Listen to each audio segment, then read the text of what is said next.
வணக்கம். உலகெங்கும் வாழும் அன்பு தமிழ் சொந்தங்களுக்கு எனது இனிய காலை வணக்கம். நோர்வேலிருந்து நல்லையா சண்முக பிரபு அல்லது முகநூரில் ஷன் நல்லையா.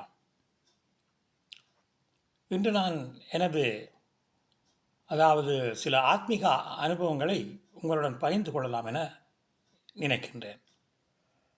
அதாவது இந்த ஸ்பிரிச்சுவல் எக்ஸ்பீரியன்ஸ் என்று சொல்லக்கூடிய விஷயங்களை உங்களோட பகிரலாம் என்று நினைக்கிறேன். 1958 ஆண்டு சிங்கள தாக்குதலின் போது மலையகத்தில் எனது தாய் தந்தையர் கடமையாற்றி கொண்டிருந்தனர் ஆசிரியர்களாக. அதிலிருந்து தப்பி வந்ததே பெரியொரு இறைவனின் அருள் என்று தான் நான் நினைக்கின்றேன். அதன் பின்பு 1960 ஆண்டு 61 ஜனவரி நான் இந்த இணுவில் பாடசாலையில் படித்து கொண்டிருந்த பொழுது அங்கு ஆசிரியர் கையில் பிரம்பும் வைத்துக்கொண்டு சிலருக்கு இந்த வயிற்றில் கிள்ளுவார் அல்லது துடையில் கிள்ளுவார்கள். காரணம் என்றால் சரியான மறுமொழி சொல்லாட்டில். அப்போ நான் அதில் இருந்து பயத்தில் எழும்பி அம்மா படிப்பிச்சு கொண்டு வந்து தாவடி பள்ளிக்கூடத்துக்கு நடந்து போயிட்டேன். அது ஒரு 3 கிலோமீட்டர் வருமானு நினைக்கிறேன். போய்ப்புறம் நான் அங்கே தாவடி பள்ளிக்கூடத்துலாம் படித்தேன். நான் 61 ஆண்டுலேருந்து 65 ஆண்டு வரையும் அங்கு 5ஆம் வகுப்பு பரீட்சையில் பிரிவில் சித்தி எய்திய பின் யாழ்ப்பாணம் இந்த கல்லூரிக்கு எனது கல்வியை தொடர்ந்தேன். அங்கு நிச்சயமாக யாழ்ப்பாணம் இந்த கல்லூரியில் இடம் கிடைத்ததே பெரியொரு கடவுளின் அருள் என்று தான் சொல்ல வேண்டும். அதன் பின்பாடு எனது தாயார் 67ஆம் ஆண்டு இறந்து விட்டார். மிக கஷ்டமான ஒரு வாழ்க்கை. அம்மம்மாவுடன் ஒரு 10 வருஷம் இருந்தோம். அத்துடன் அப்பா கிளிநொச்சியில் வேலை செய்தார். அந்த வகையில் நாங்கள் இருந்து கொண்டிருந்த பொழுது 70ஆம் ஆண்டு இந்த மாணவர்களின் பெரிய பேரவை, சமாதான பேரவை, அது கொக்குவில் மஞ்சவன பதிலிருந்து உருவாகி யாழ்ப்பாண முற்றவழி அடைந்து கூட்டம் வைத்தார்கள். அது சத்தியசீலன் அதுக்கு தலைமை தாங்கினார். அதன் பின்பு 77ஆம் ஆண்டு கலவரத்தில் நான் டம்புள்ளையில் டிப்ளமா அக்ரிகல்ச்சர் குண்டசாலை அந்த இதுக்கு போய் ஜூலை மாதம் போன பொழுது, ஜூலை மாத கடைசியில் நினைக்கிறேன், அந்த இனக்கலவரம், இனக்கலவரம் இல்லை, அது உண்மையிலே இனத்தாக்குதல், சிங்களவர்களின் இனத்தாக்குதல் தமிழ் மக்கள் மீது ஏவி விடப்பட்டது. அந்த வகையில் அந்த இரவு நாம் தங்கியிருந்த பாடசாலை விடுதியை அட்டாக் பண்ண வந்தார்கள். நாங்கள் ஒருவாறு தப்பி அங்கிருந்து அடுத்த நாள் காலை வரை பெரிய காட்டு புல்லுக்குள் ஒளித்திருந்து, பிறகு போலீஸ் இன்ஸ்பெக்டர் கையில் மெஷின் கன்னுடன் வந்து எமது மாணவர்கள் ஒரு சிலர் தான் எங்களை தேடி வந்தார்கள். மற்றவர்கள் அமைதியாக இருந்து பிரேக்ஃபாஸ்ட் சாப்பிட்டு கொண்டிருந்தார்கள். நாங்கள் எங்கே போனோம்ன்றதை பற்றி அவர்கள் கவலைப்படவே இல்லை. அப்போ அந்த இடத்துல எங்களை காப்பாற்றினது ஒரு கடவுளுடைய அருள்னு தான் நான் சொல்லுவேன். அதன் பிற்பாடு 81ஆம் ஆண்டு நான் எம்ஜிஆரை சந்தித்து வந்த பிறகு நான் இருந்த மாஸ் ஹோல், அதை காமினிச்சு ஜனநாயகாவின் ஆட்கள் அட்டாக் பண்ணார்கள். அதிலும் கூட நான் அன்று கொழும்பு சென்றபடியால் அது இறைவன் அருளால் தப்பினேன். அதன் பிற்பாடு 83 கலவரத்தில் முதல் நாளே நான் எனது ஆய்வு கட்டுரையை நிறைவு செய்து, அதாவது விவசாயமானி பட்டத்தின் ஆய்வு கட்டுரை நிறைவு செய்துவிட்டு கடைசி பஸ்ஸில் ஏறினேன். அந்த பஸ்ஸின் பேரே பிள்ளையார் பஸ். அதில் போனபடியாக தான் அந்த 83 அந்த குண்டு படித்ததில் நாங்கள் அந்த டைமில் நான் ஜப்னாவில் நித்திரை கொண்டிருந்தேன். அந்த நேரம் டக்கண்டு ஒரு முழிப்பு வந்து இப்படி ஏதோ பெரிய விஷயம் நடந்திருக்கேன். அதில் இருந்தால் இனக்கலவரம் ஸ்டார்ட் பண்ணினது. அதே மாதிரி 84, 85 நான் சவுதியில் வேலை செய்து கொண்டிருக்கேன். எனக்கு அந்த சவுதி அரேபியாவின் ப்ரொஃபஸர் வந்து அரபிக்கில் சொல்லி கொண்டிருக்கிறார். அதே நேரம் அவர் அரபிக்கில் சொல்லி கொண்டிருக்க இங்கிலீஷில் டெக்ஸ்ட் ஓடிக்கொண்டிருக்குது. அது இக்ரா டிவியில் போய் கொண்டிருந்தது. அப்போ நான் அதை பார்த்து கொண்டிருக்க அந்த ப்ரொஃபஸர் சொல்கிறார், இப்படி தாங்கள் 360 இந்து சிலைகளை என்ற காப்பகத்தில் தாங்கள் வைத்து மூடியிருக்கிறோம், பாக்ஸ் பண்ணியிருக்கிறார் என்று சொல்லி அவர்கிட்ட கருத்து. அப்போ நான் பெரிய ஆச்சரியப்பட்டேன். பிறகுதான் அறிந்தேன் மக்காபாஸ் மகேஸ்வரம் இந்து டெம்பிள். அதை வந்து இவர் முகமட் வந்து 650 கிறிஸ்துவுக்கு முன், கிறிஸ்துவுக்கு பின் 650 அவர் அந்த அவர் அதாவது மகேஸ்வரம் கோயிலை கும்பிட்டுட்டு அவர் போய் தனது குகையில் இருந்து ஒரு தியானம் செய்து கொண்டிருந்தார். தியானம் செய்து கொண்டிருந்த பொழுது தான் அவருக்கு அந்த கபிரியேலின் வழிகாட்டல் கிடைச்சது என்றும், அவர் அந்த குரானை அந்த கடவுளின் அந்த வழிகாட்டின்படி அவர் அதனை உருவாக்கினார் என்றும் ஒரு ஒரு நூலில் குறிப்பிடப்பட்டிருந்தது ஆங்கிலத்தில். அதன் பிற்பாடு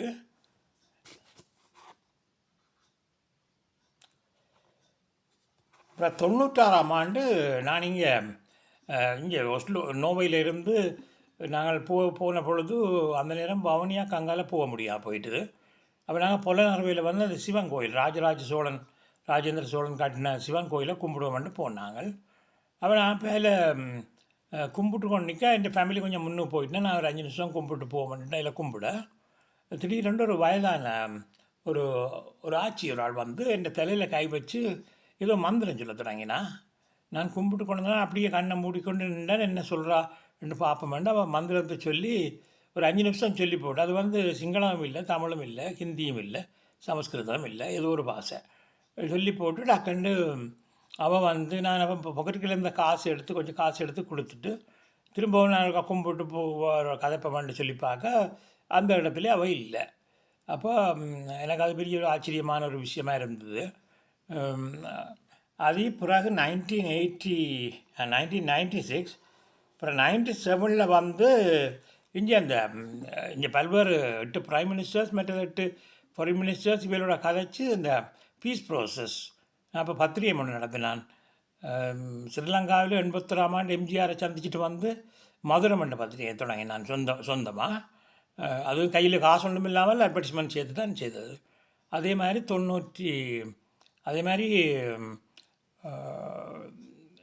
இங்கே 94ஆம் ஆண்டு நோர்வேயில் மதுரை மண்ட சர்வதேச தமிழர் என்ற பத்திரிகை தொடங்கினான். அந்த பத்திரிகை வந்து 2000 ஆண்டு வரை நடத்தினான். அந்த டைமில் 97 போய் அவர் வெளிநாட்டு டெப்புட்டி அமைச்சரை போயிட்டு கண்டுபடி ஒரு இலங்கைக்கு ஒரு தூதுவரை அனுப்ப சொல்லி கேட்டு அதை ஓமெண்ட் சொல்லி அந்த பத்திரிகையில் அந்த சர்வதேச தமிழர் பத்திரிகை தலைவர் பிரபாகரன் மற்றது தேசத்தின் குரல் அண்டன் பாலசிங்கம் மற்றது சந்திரிகா பண்டாரநாயக்கா இவள் எல்லாருக்கும் அனுப்பினான்.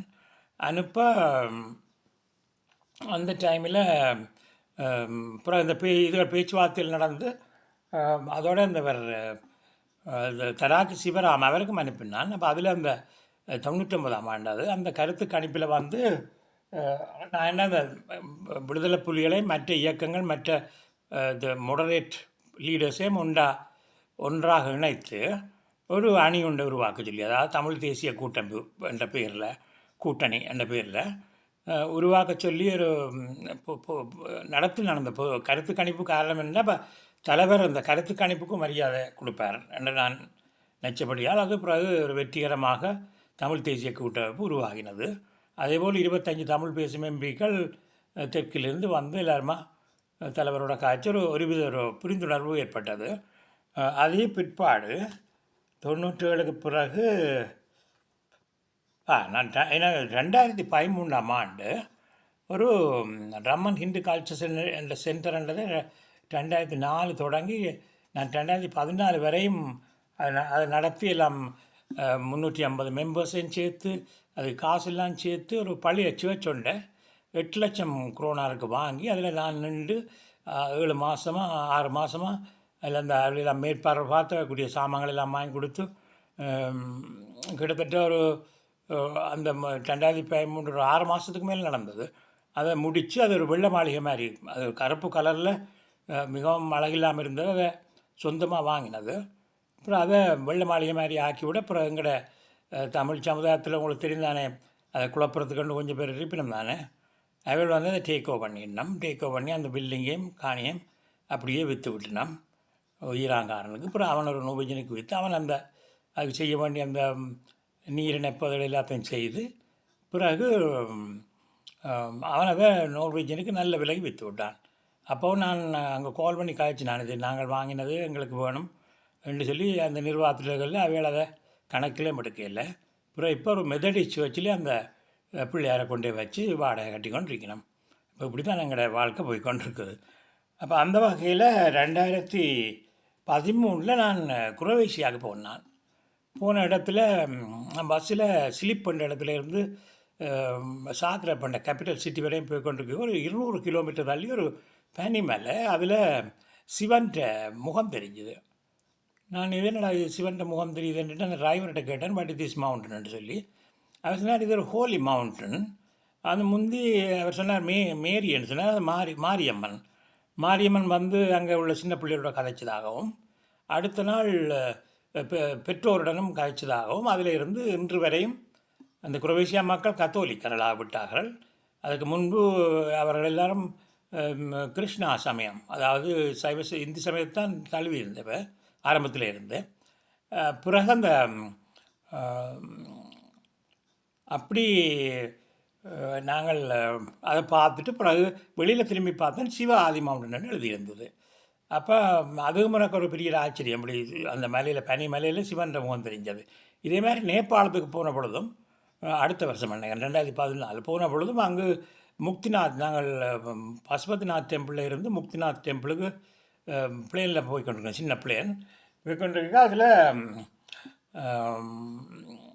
அந்த அதில் வந்து ஒரு முக்திநாத் மவுண்டனில் வந்து சிவனும் விஷ்ணுவும் இருக்கிற ஒரு காட்சி ஒன்று கிடைச்சிது. அப்படி அந்த அந்த அனுபவம் மிகவும் ஒரு மறக்க முடியாததாக இருந்தது. அப்புறம் அதே மாதிரி 2015 ஸ்ரீலங்காவுக்கு போன பொழுது நான் கதிராமம் போன பொழுது, கிழக்கு மாநிலம் போய் கதிராமம் போன பொழுது ஒரு யானை ஒன்று, அந்த பெரிய அதாவது பஸ்ஸெல்லாம் பெரிய யானை, அது பிளாக் பண்ணி கொண்டு நின்றுது ரோட்டை. அப்போ நாங்கள் அந்த டிரைவர் வாழைப்பழம் வச்சிருந்த ஒரு பேக்கை தந்தார். ஒரு பேக்கை தந்தோடனே அதை எறிஞ்சோடனே அதை எடுத்துகிட்டு போயிட்டுது. அப்புறம் 2017 போன பொழுதும் அங்கே அந்த கதிராமத்துக்கு போகும்பொழுது ஒரு பெரிய வாழைக்குள்ளே வாங்கிட்டு போனான். அந்த டைமில் அந்த யானை பிளாக் பண்ணல வீதியை, சைட்டில் 2 தும்பிக்கையை மடக்கினபடி நிற்கிது வளைச்சபடி. அவன் சரியான காரை நிப்பாட்டி ஜன்னலை திறந்தோன்னு எங்களுக்கும் பயம், அட்டாக் பண்ணதும் தெரியாதுண்டு. அதனால அது வந்து மரியாதையாக சல்யூட் அடிக்குது. திரும்பவும் காருக்கிட்ட வந்து சல்யூட் அடிச்சுட்டு என் முகத்தில் தண்ணி அடிக்குது. நான் அதை எதிர்பார்க்கவே இல்லை வாழ்க்கையில், அப்படி ஒரு இது கிடைக்க மாட்டேன். ஒரு பெரிய ஒரு பிளஸிங். அதே அப்புறம் நான் அதை வாழைப்பழத்தெல்லாம் கொடுத்துட்டு திரும்ப கதிராமம் போய் கும்பிட்டு வந்துட்டோம். இதே மாதிரி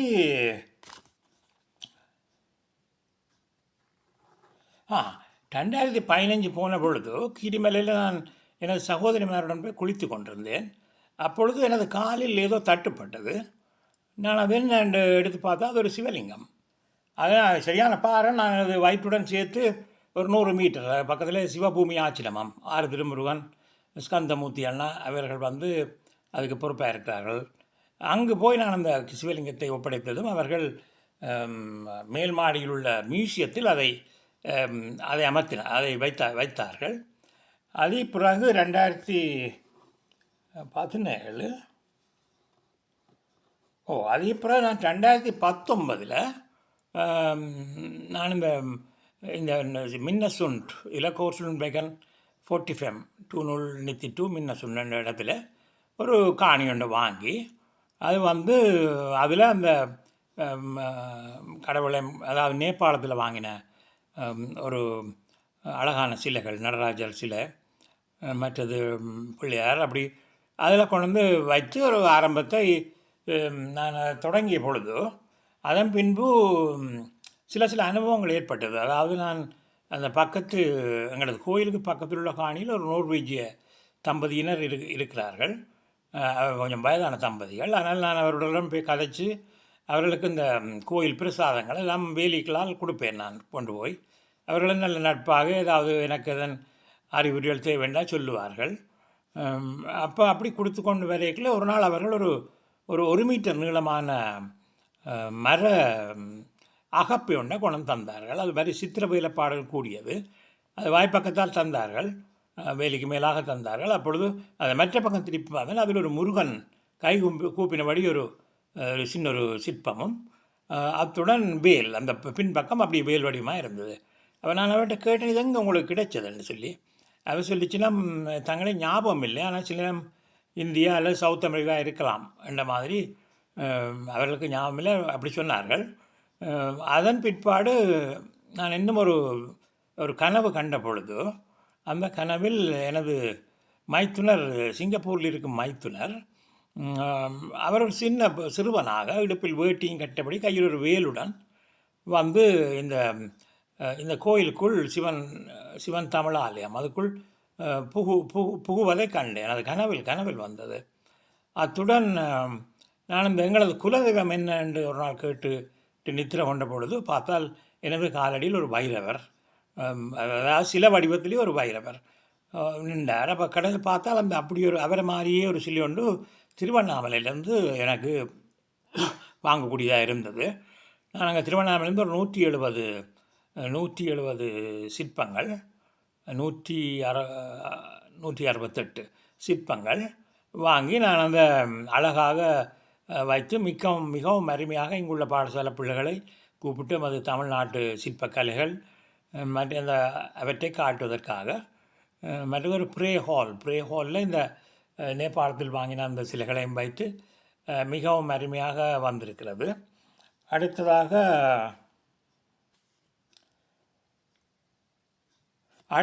இந்த 18 சித்தர் சிலைகளுக்கு பக்கத்தில் நான் ஒரு நாள் கமராவை தட்டி பார்த்த பொழுது அந்த கமராவில் ஒரு வயதான அவர் கிட்டத்தட்ட அவரை பார்த்தா தமிழ்நாடு மாதிரி தான் அரை வேட்டியோடு ஒருவர் நிற்கிறார்.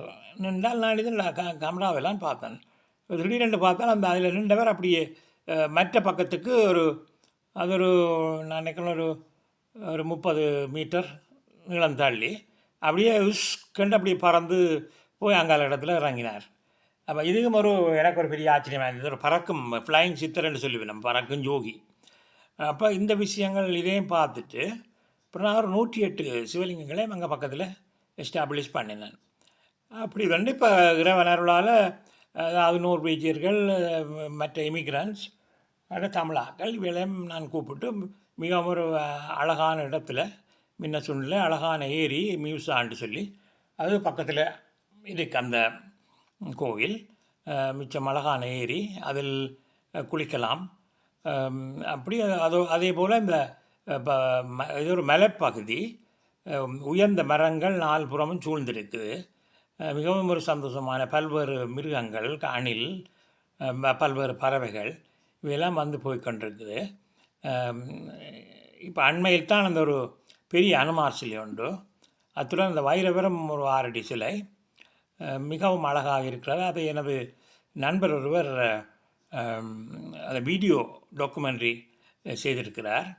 அதனை அந்த அழகான சிலைகளை நீங்கள் பார்த்து மகிழ்வீர்கள் என்று கூறி தங்கள் அனைவரையும் சிவன் தமிழ் ஆலயம், கோர்ஸ்லுண்ட் வேகன் 45 2092 மின்னசுண்ட், நோர்வே, இந்த இடத்தில் வந்து நீங்கள் தரிசித்து செல்லலாம். ஒவ்வொரு ஞாயிற்றுக்கிழமையும் ஒரு மணி அப்படி. அதே நேரம் இங்கு பிரசாதமும் வழங்கப்படும். அத்துடன் இந்த அனுபவங்கள் நிச்சயமாக இங்கு தூரத்திலிருந்து வருபவர்கள் தங்கி செல்வதற்கு இடவசதியும் உண்டு. அத்துடன் மற்றது நீங்கள் அனைவரும் என்னுடன் முதலில் தொடர்பு கொள்ள வேண்டும். தொடர்பு கொண்டால் தான் அந்த டைம்களை பார்த்து உங்களுக்கு அந்த வசதியில் செய்து தரலாம். எனது தொலைபேசி இலக்கம் 0747 917 84 27 1. நன்றி, வணக்கம்.